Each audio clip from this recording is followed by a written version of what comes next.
Hello friends. हमारे exam RO को अब केवल और केवल 10 दिन बचा हुआ है। तो यहाँ पे मैं किस विषय से क्या चीज हमको कवर करनी चाहिए, कैसे रिवीजन करना चाहिए, इस पे मैं एक स्ट्रेटजी पे बात करूंगा। अगर आप लोग को वो एग्जाम के पॉइंट ऑफ व्यू से इंपॉर्टेंट लगे तो आप लोग उसको फॉलो कर सकते हैं। तो मैं अगर इन 10 दिनों को मैं दो दो दिन के हिसाब से बांट लेता हूं। अच्छा, अभी मैं इतना मैं मान के चल रहा हूं कि जितने लोग आप लोग देख रहे हैं अभी, आपने कम से कम अपने सिलेबस में जितनी भी टॉपिक कवर किया गया है उसको आप 2 से 3 बार तो रिवीजन कर ही लिए होंगे। तो यहां पे मैं क्या करूंगा कि अगर मुझे बांटना होगा कि मुझे किस सेक्शन का पहले रिवीजन करना चाहिए, तो जो हमारे नेक्स्ट 2 डेज हैं, जैसे आज थर्सडे है, तो जो हमारा फ्राइडे और सैटरडे है, इसमें मैं क्या करूंगा, जिस विषय से सर्वाधिक प्रश्न बनने वाले हैं, तो मैं सबसे पहले उठाऊंगा ज्योग्राफी, भूगोल, और भूगोल के साथ मैं ले लूंगा एनवायरमेंट।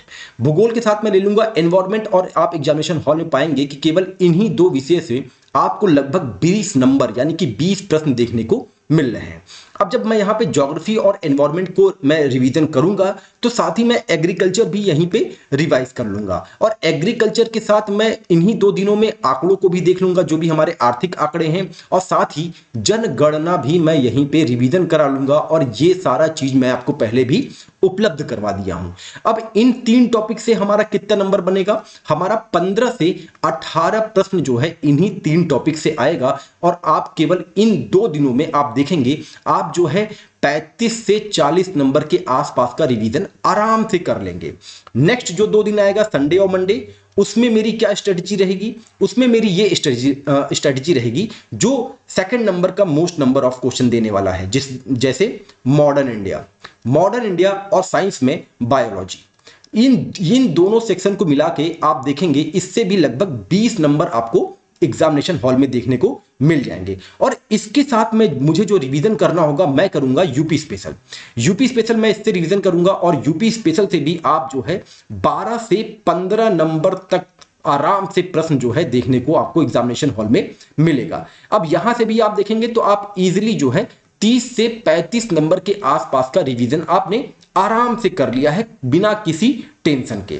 फिर जो नेक्स्ट हमारा 2 दिन आएगा, यानी कि ट्यूसडे और वेडनेसडे, इसमें मैं क्या करूंगा, इसमें मैं करूंगा पॉलिटी में करूंगा, और पॉलिटी के साथ मैं ले लूंगा इकोनॉमिक। ठीक है, इकोनॉमिक में जैसे करंट अफेयर भी मैं रिलेट कर दूंगा, और इकोनॉमिक जो है वो कोर अब बहुत कम पूछने लगा है, ज्यादातर वो करंट अफेयर से रिलेट करके पूछ लेता है। जैसे सूचकांक भी हम जो है इकोनॉमिक्स का ही पार्ट मानते हैं, कोई रिपोर्ट आ गया उससे प्रश्न बन गया तो उसका भी मैं मतलब कि उसको भी मैं इकोनॉमिक का ही पार्ट मानता हूं। और पॉलिटी के लिए तो अभी हम डिटेल में बात करते हैं। इन्हीं दोनों विषयों से आप देखेंगे इससे भी लगभग आपको 20 प्रश्न देखने को मिल जाएंगे, और इनके साथ मैं क्या कर लूंगा, मैथ और रीजनिंग का एक बार और प्रैक्टिस कर लूंगा, और मैथ और रीजनिंग को भी मिला के आपको 8 से 10 प्रश्न मिलने वाले हैं, यानी कि आप जो है 25 से 30 प्रश्न यहां पे भी आप गेन करने वाले हैं, और जल्दी से रिवीजन कर लेंगे। नेक्स्ट जो 2 दिन बचने वाला है हमारा, उसमें मैं क्या करूंगा, यानी कि थर्सडे और फ्राइडे, इसमें मुझे क्या करना है कि इसमें मुझे जो बच गए हैं हमारे, जैसे एंशिएंट हिस्ट्री बचा हुआ है, मिडाइवल बचा हुआ है, और हमारा बचा है फिजिक्स और केमिस्ट्री। इसके से आप देखेंगे कि आपको 8 से 10 प्रश्न एग्जामिनेशन हॉल में मिलेंगे, और साथ ही इसके साथ मैं कंप्लीट करंट अफेयर यहां से अब देखना शुरू कर दूंगा, और वो मैं कवर करूंगा आपका पूरा, मतलब कि आराम से जो है, क्योंकि करंट अफेयर पे हम लोग बहुत ज्यादा वर्क करते हैं, तो करंट अफेयर को मैं एटलीस्ट 3 दिन दूंगा, क्योंकि इसमें कई पोर्शन होते हैं, जैसे व्यक्ति विशेष वाला हो गया, पुरस्कार वाला हो गया, आपका खेल समसामयिकी हो गया, आपका आर्थिकी समसामयिकी हो गया, राष्ट्रीय समसामयिकी हो गया, आपका अंतरराष्ट्रीय समसामयिकी हो गया। तो ऐसे करके कई पोर्शन होते हैं, और इसको मैं आराम से इजीली कवर कर लूंगा। और आप करंट अफेयर्स को मैं पहले ही चर्चा कर चुका हूं कि 25 से 30 प्रश्न आपको यहां पे देने वाला है। तो ऐसे करके मैं जो है इन 2 दिनों को 5 सेक्शन में मैं बांट लूंगा, और ऐसे ही मैं अपना रिवीजन करूंगा। अगर आप लोग को ये स्ट्रेटजी सही लग रही हो तो आप लोग भी इसको अप्लाई कर सकते हैं। अब मैं यहां पे बात करता हूं कि मुझे भूगोल में, पॉलिटी में, मॉडर्न इंडिया में, बायोलॉजी में कैसे कैसे सेक्शनों को देखना चाहिए। तो जैसे एक मतलब कंप्लीट नहीं करेंगे क्योंकि बहुत ज्यादा वीडियो लंबा हो जाएगा, तो मैं एक एग्जांपल लेके चलता हूं ज्योग्राफी से।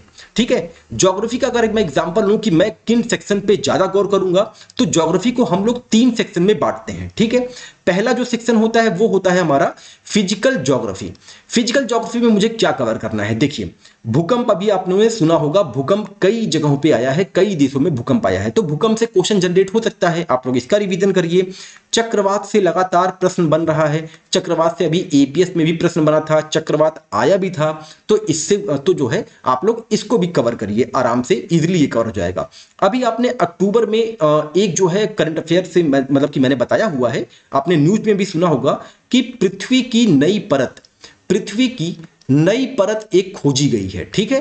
तो अब पृथ्वी में कितने लेयर्स होते हैं, उन लेयर्स को आप लोग कवर कर लीजिए, रिवीजन करिए उसका अच्छे से, यहां से प्रश्न बन सकता है। साथ ही हमारा जो है ब्रह्मांड यानी कि अंतरिक्ष, ब्रह्मांड से भी प्रश्न बन सकता है, वहां के ग्रहों से भी प्रश्न बन सकता है। उसका रीजन क्या है, उसका रीजन ये है कि एक तो चंद्रयान गया था, ठीक है, दूसरा आदित्य गया हुआ है, तीसरा हमारा जो है अभी आप देख रहे हैं कि चंद्रमाओं की संख्या जो है बृहस्पति और शनि में लगातार अप एंड डाउन हुई है, ठीक है। तो ब्रह्मांड से भी प्रश्न बन सकते हैं कि कौन सा ग्रह की मतलब कि ग्रहों की स्थिति क्या है, उनसे संबंधित चंद्रमा कितने हैं, ऐसे प्रश्न बन सकता है। या तो फिर जो है उनके जो है दूरी से प्रश्न बन सकता है, रिपीटेड वाले जो प्रश्न होंगे अगर आप उससे भी रिवीजन कर लेंगे तो इससे भी काम आपका हो जाएगा। तो ये मैंने एक एग्जांपल दिया है कि आपको किन सेक्शन पे ज्यादा गौर करना चाहिए। अब बात कर लेते हैं हम इंडियन ज्योग्राफी की। तो देखिए इंडियन ज्योग्राफी में जैसे जो पेट है एकदम, जैसे पर्वतों से प्रश्न आता ही आता है, उसको आप लोग कवर कर लेंगे, श्रृंखलाएं पूरी कवर कर लेंगे। नदियां आप लोगों ने अच्छे से कवर कर ही लिया होगा, खास तौर की जो ज्यादा नदी चर्चा में रही है, जैसे इचामती नदी हो गया, कृष्णा नदी विवाद अभी जो है लगातार न्यूज में बना हुआ था, तो कृष्णा नदी और उनसे संबंधित ट्रिब्यूटरी के बारे में पढ़िए।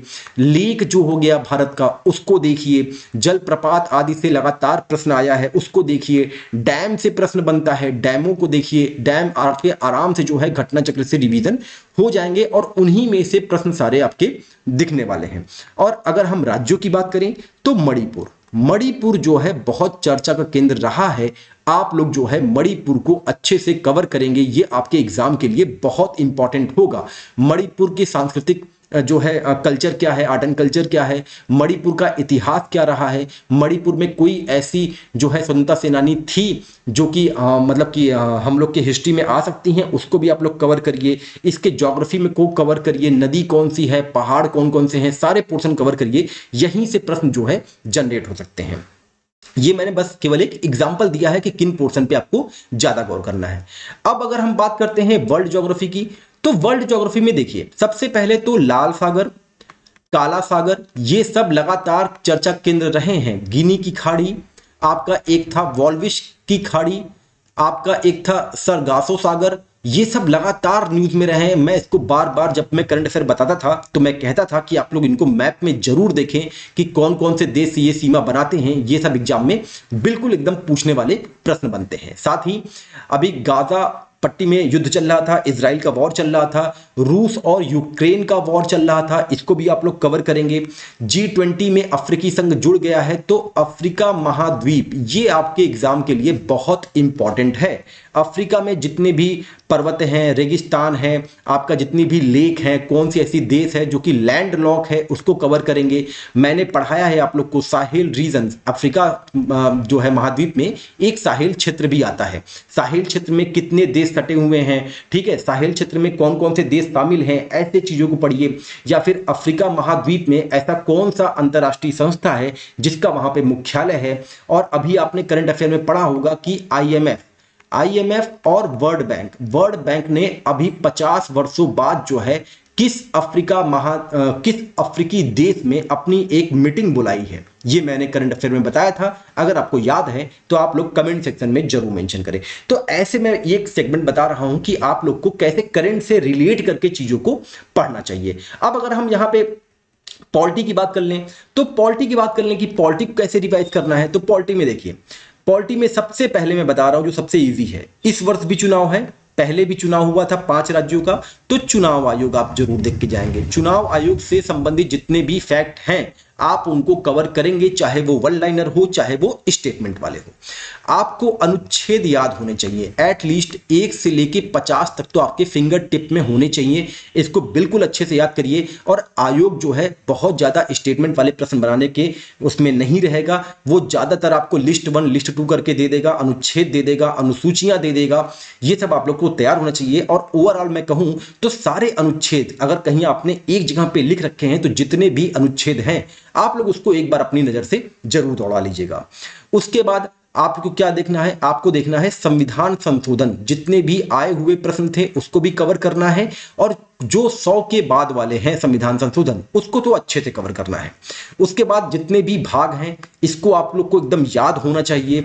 फिर आपका राष्ट्रपति बहुत फेवरेट रहा है आयोग का, राष्ट्रपति से संबंधित जितने भी फैक्ट हैं, जितने भी पहले क्वेश्चन आए हैं उसको भी आप लोग कवर करेंगे। अब चुनाव है, चुनाव किसके लिए है, लोकसभा के लिए है। लोकसभा, राज्यसभा और राष्ट्रपति को मिलाकर संसद होता है।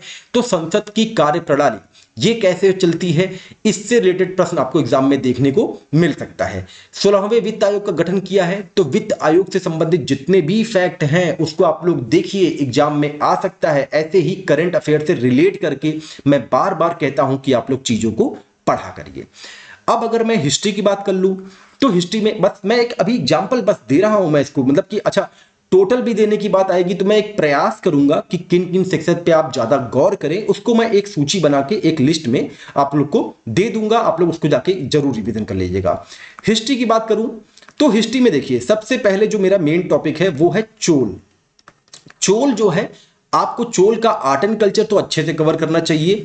साथ ही आपको मराठा साम्राज्य आप बिल्कुल नहीं भूलेंगे, इसको आप लोग जो है अच्छे से कवर करिए। मॉडर्न इंडिया में कंप्लीट कह रहा हूं, मॉडर्न इंडिया में कोई ऐसा नहीं है कि कौन कौन सा इंपॉर्टेंट है, मॉडर्न इंडिया आप कंप्लीट करिए, वहां से कहीं से भी प्रश्न आ सकता है। लेकिन एंशिएंट और मिडाइवल में क्या करना है उसके लिए मैं बता रहा हूं, क्योंकि चोल से करंट अफेयर रिलेट हुआ है। नटराज की मूर्ति G20 सम्मेलन के मेन गेट में, भारत मंडप के मेन गेट पे रखी गई थी और ये चोल साम्राज्य से संबंधित है। तो आप चोल का आर्ट एंड कल्चर जरूर पढ़ेंगे। एक्चुअली दक्षिण भारत में जो भी हमारी, जैसे अभी राम मंदिर का निर्माण हुआ है, राम मंदिर का जो मंदिर है वो नागर शैली में बना है। तो नागर शैली, बेसर शैली, द्रविड़ शैली, इसमें अंतर क्या है इसको आप लोग जरूर कवर करें।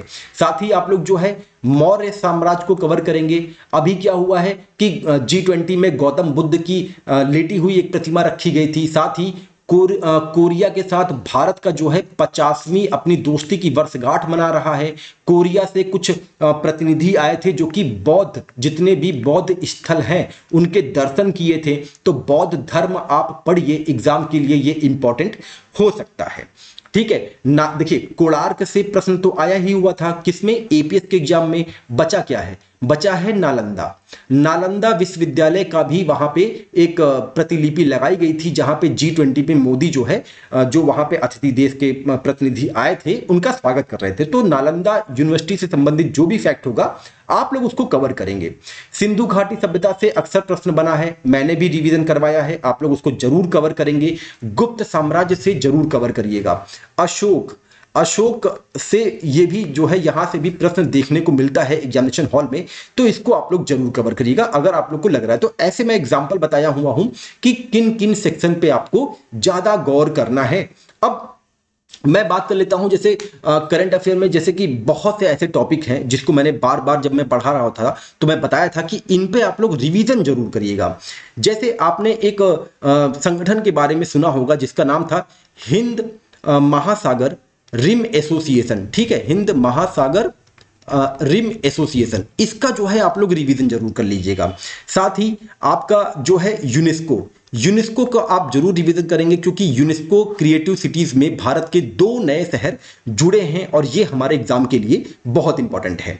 अभी जो है एक विजन है, विजन इंडिया @2047। अब इसके अंतर्गत क्या क्या टारगेट हैं इसको भी आप लोग को देखना चाहिए। हो सकता हो कि टारगेट से रिलेटेड एग्जाम में प्रश्न बन जाए। एक मैंने बताया था एक मिशन है जिसका नाम है जैविक कृषि मिशन। देखिए एग्रीकल्चर आपके सिलेबस में है, तो मैंने करंट अफेयर में पढ़ाया था कि जैविक कृषि मिशन किस राज्य के द्वारा शुरू किया गया है। ठीक है, तो ऐसे ऐसे जो छोटे छोटे फैक्ट हैं उसको आप लोग कवर करिए। ये शुरू किया गया था केरल से। ठीक है, केरल राज्य ने जैविक कृषि मिशन शुरू किया है, इसको आप लोग ध्यान रखे रहिएगा। एक ग्रुप है जिसका नाम है फिपिक, ये बहुत ज्यादा न्यूज में रहा है। इस ग्रुप को आप लोग जरूर रिवीजन करिए। इस पे भी मैं जो है एक लेक्चर ले चुका हूं। और फिपिक कंट्रीज जो है, फिपिक समूह में कौन कौन से देश शामिल हैं, उनका जो है पूर्व से पश्चिम, पश्चिम से पूर्व, उत्तर से दक्षिण, ऐसे जो है क्रम एग्जामिनेशन हॉल में बन सकते हैं। इसलिए जो है आप लोग अपनी तैयारी जो है पूरी तरीके से करे रहिए। साइंस की बात करें तो करंट अफेयर में साइंस के कौन कौन से चीजें थी जो कि लगातार चल रही थी, जैसे R21 का आपने नाम सुना होगा। ये जो है एक मेडिसिन है, किससे रिलेटेड है, मलेरिया से रिलेटेड है। अब मलेरिया रोग किससे होता है, ये वायरस जनित है कि विषाणु जनित है, ऐसे प्रश्न बन सकता है ना। तो ऐसे मतलब कि यानी कि वायरस और विषाणु ये सब जो है आपको ल्यूसेंट में आराम से मिल जाएगा। और ये प्रीवियस ईयर में भी इससे प्रश्न बने हैं, आप लोग जाके उससे रिवीजन जरूर करिए। आप लोग विटामिन जरूर करिए, विटामिन से लगातार प्रश्न आए हैं। आप लोग जो है मानव विज्ञान, एक्चुअली जितने भी ये मतलब कि शारीरिक विज्ञान से संबंधित प्रश्न हैं, एंजाइम्स वेंजाइम से, ये सारे प्रश्न जो है जितने भी आते हैं आपको ल्यूसेंट और घटना चक्र में ये देखने को मिल जाएगा। आप लोग जाके उसको जरूर रिवीजन करिए, यहां से निश्चित आपको सिक्योर जो है मिलने वाला है। साथ ही बता दें, अगर करंट अफेयर की बात करें तो एक रिपोर्ट आई थी WHO की। वो रिपोर्ट क्या थी, वो थी महामारी रिपोर्ट। महामारी रिपोर्ट। अब इस रिपोर्ट में कौन कौन सा डेटा दिया गया है, इसको मैं कवर करवाया हूं, मेरे मैगजीन में भी है, आप लोग जो कि उसका जो है रिवीजन जरूर करिए। साथ ही कुछ वायरस थे, जैसे एक वायरस का नाम याद आ रहा है मुझे, genus Marburg virus. Genus Marburg virus. अब ये वायरस क्या है, ठीक है, ये वायरस एग्जाम में पूछ सकता है कि ये वायरस किस रोग के लिए है। तो बता दें कि ये वायरस जो है खसरा रोग से संबंधित है, इसको आप ध्यान रखेंगे। और दिल्ली में खसरा तब बहुत ज्यादा तेजी से फैल रहा था। उसी प्रकार से एक और वायरस जो है करंट अफेयर में आया था, वो कौन सा था, उसका नाम था tilapia. Tilapia virus, tilapia parvo virus आया था, ये पार्वो वायरस। अब ये कौन सा वायरस है, ये एक्चुअली तिलीपिया जो है मछली की प्रजाति है। तो मछली में ये वायरस पाया गया था, कहां पे, तमिलनाडु में पाया गया था। तो देखिए करंट अफेयर है ये, लेकिन करंट अफेयर से रिलेट करके साइंस वाले पोर्शन में हम जा सकते हैं ना। वैसे ही पोम्पे रोग आया था न्यूज में। कौन सा रोग, पोम्पे रोग आया था। और पोम्पे रोग से ग्रसित भारत में पहली मौत हुई थी, उस लड़की का नाम था निधि। इसको नाम आप याद रखे रहिएगा, निधि नाम था। एक्चुअली ये एक आनुवंशिक बीमारी होती है जिसमें मतलब कि आप एक तरीके से समझिए कि पैरालाइज हो जाता है आदमी, ना तो बोल रहा है ना वो चल पा रहा है। ठीक है, तो ये आनुवंशिक बीमारी है, इसको आप लोग ध्यान रखेंगे।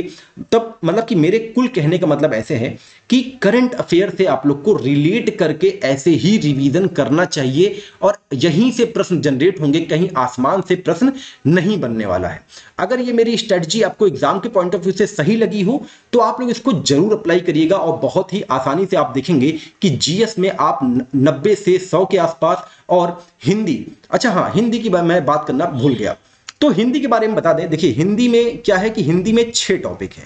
ठीक है, अब इन 6 टॉपिक को कवर कैसे करना है, अब भाई है तो हमारे पास 10 दिन, तो आप क्या करिए कि मिसलेनियस तरीके से पढ़िए, क्योंकि आपने हिंदी पे बहुत अच्छी तैयारी की होगी। देखिए हिंदी में क्या है, एक तो आपका हो गया विलोम, दूसरा जिसे कहते हैं अनेक शब्दों के लिए एक शब्द यानी कि वन वर्ड सब्स्टिट्यूशन, तीसरा हो गया आपका वाक्य शुद्धि कह लीजिए, या फिर तत्सम तद्भव, तत्सम तद्भव। इन 3 टॉपिक से आपके प्रश्न गलत नहीं होने चाहिए यहां पे, यानी कि आपको 30 में 30 करने ही होंगे।